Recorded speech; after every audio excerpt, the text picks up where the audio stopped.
तो दोस्तों, भूगोल के महत्वपूर्ण प्रश्नों की कड़ी में हम एक और कड़ी लेकर आए हैं। तो आइए देखते हैं इन भूगोल के महत्वपूर्ण प्रश्नों को। तो हमारा पहला प्रश्न है कि सूर्य की सतह का तापमान कितना है।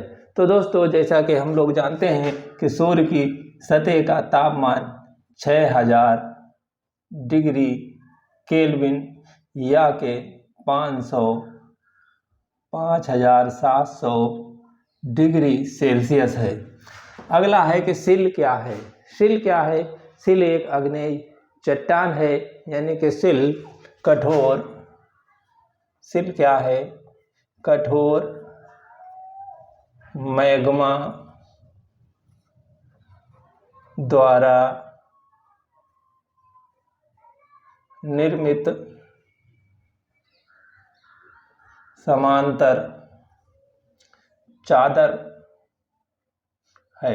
यानी मैग्मा द्वारा जो समांतर एक परत जम जाती है उसे ही सिल के नाम से जानते हैं। चट्टानों की घुलनशीलता किस क्षेत्र में सर्वाधिक होती है? तो चट्टानें कहाँ पर सबसे ज़्यादा घुलेंगी?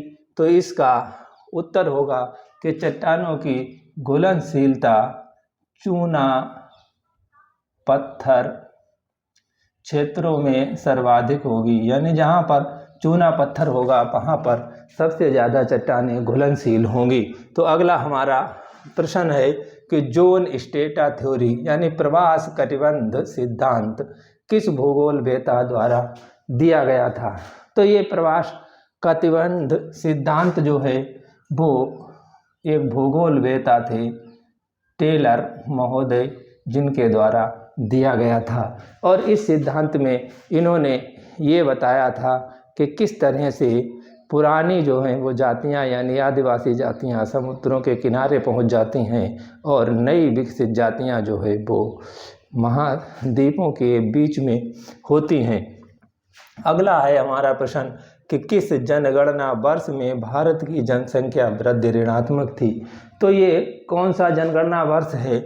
ये वो वर्ष है 1921 का। 1921 में भारत की जनसंख्या जो थी वो ऋणात्मक रही और यही वर्ष भारतीय जनसंख्या का डिवाइड वर्ष भी कहा जाता है। यानी कि एक भारतीय जनसंख्या का विभाजक वर्ष जो है वो भी यही वर्ष है 1921। और इस वर्ष में भारत में जो 2011 और 2021 के बीच में भारत में जनसंख्या वृद्धि नहीं हुई थी, बल्कि 0.77 मिलियन लोग यहाँ पर कम हो गए थे।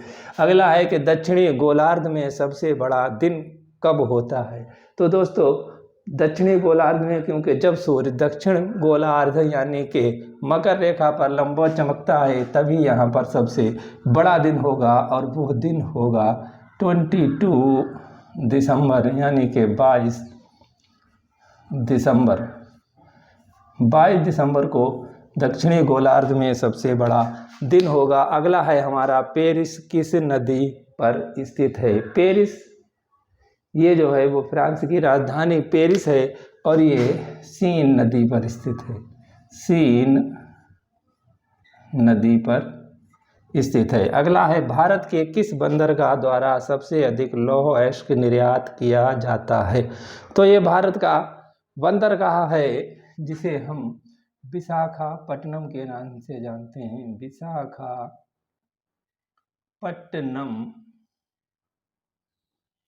विशाखापट्टनम। अगला है हमारा संसार की छत कहा जाता है। यानी संसार की छत किसे कहा जाता है? तो दोस्तों, संसार की छत सभी जानते हैं कि पामीर का पठार जो है इसे संसार की छत कहा जाता है और ये पठार जो है वो लगभग 4.5 किलोमीटर ऊंचा है। अगला है हमारा प्रश्न कि कैस्पियन सागर झील अवस्थित है। दोस्तों, ये सबसे बड़ी झील है जिसे कैस्पियन सागर के नाम से जानते हैं और ये कहाँ अवस्थित है? तो ये झील हमारी एशिया के कजाकिस्तान, तुर्कमेनिस्तान, अरब और ईरान और वहाँ पर स्थित है। तो ये यूरोप और एशिया के बीच में स्थित है, तो इसे हम यूरोप व एशिया दोनों महाद्वीपों में स्थित है। दोनों महाद्वीपों में स्थित है। अगला है हमारा कि दक्षिणी गोलार्ध का ग्रीष्म अयनांत कब होता है। तो दोस्तों दक्षिणी गोलार्ध का ग्रीष्म अयनांत भी 22 दिसंबर को ही होता है, क्योंकि 22 दिसंबर के बाद सूर्य जो है वो उत्तरायण होने लगता है। 22 दिसंबर। अगला है हमारा कि पौधों की उपज के लिए कौन सी मृदा सबसे अच्छी होती है। तो दोस्तों पौधों की उपज ना तो बहुत ज़्यादा बालू में होगी और ना ही बहुत ज़्यादा चिकनी मिट्टी में होगी और ना ही जो है वो बहुत ज़्यादा जो कांप होती है उसमें होगी। तो दोस्तों मृदा की पौधों की अच्छी उपज के लिए दोमट मिट्टी चाहिए, क्योंकि दोमट मिट्टी ही सबसे अच्छी उपजाऊ मिट्टी होती है। अगला है हमारा आइसोहेल किसे कहते हैं। क्योंकि हम जानते हैं कि मानचित्र पर कुछ रेखाएं खींची जाती हैं जिन्हें आइसो के नाम से जानते हैं, तो उन्हीं रेखाओं में एक आइसोहिल क्या है। तो आइसोहिल वह रेखा है जिसके द्वारा हमें सूर्य के प्रकाश, समान सूर्य के प्रकाश का ज्ञान होता है, यानी कि समान सूर्य के प्रकाश को मिलाने वाली रेखा को आइसोहिल कहते हैं। मिलाने वाली रेखा यानी पृथ्वी पर कहाँ कहाँ समान मात्रा में सूर्य का प्रकाश जो मिलता है उन स्थानों को मिलाने वाली एक रेखा जो खींची जाती है उसे आइसोहेल नाम से जानते हैं। भारत का कौन सा राज्य रबड़ का सर्वाधिक उत्पादन राज्य है। यानी भारत में कौन सा राज्य है जो रबर का सबसे ज़्यादा उत्पादन करता है।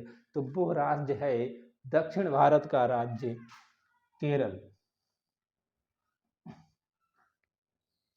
केरल राज्य है। और अगला हमारा और अंतिम प्रश्न है कि नया संसार यानी नया संसार नामक पुस्तक किस भूगोलवेत्ता द्वारा लिखी गई है। तो दोस्तों ये पुस्तक ईसा बोमेन नामक भूगोलवेत्ता द्वारा लिखी गई है। तो दोस्तों इसी तरह का हम ये सीरीज जारी रखेंगे और अगला सीरीज पाने के लिए हमारे चैनल को सब्सक्राइब कर लें, जिससे कि आने वाली कड़ी आपको पहले से पहले मिल जाए। धन्यवाद।